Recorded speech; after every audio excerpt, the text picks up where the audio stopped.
เรื่องอยู่ในมันเลือกที่ใจเกินบ่ได้เลือกอันนี้เรื่องนะ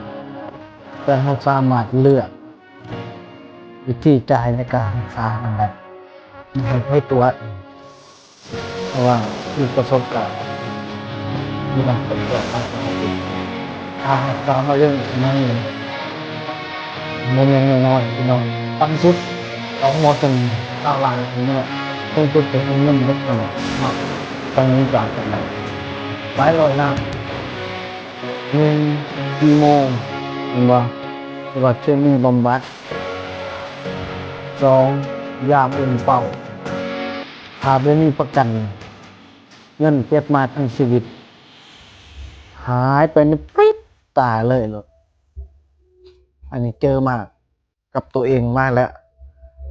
แต่ว่าวิธีป้องกันมันก็มีเนาะเดี๋ยวนี้เนาะมันก็มีหลากหลายเด้ก็คือว่าเสริมความคุ้มครองโรคหายแห้งเจอจ่ายจบ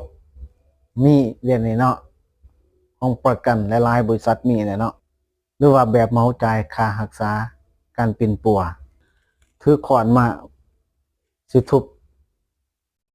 กระปุกออมสินเพื่อจะไปรักษาออมมา10 กว่าปีเอาไปรักษาค่ามะเร็ง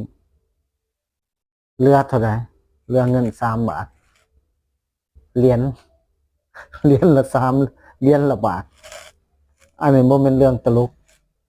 แต่มันอดหัวบ่ได้เพราะว่าเคยเจอมาแล้วอย่ารอให้สายเกินไปเด้อ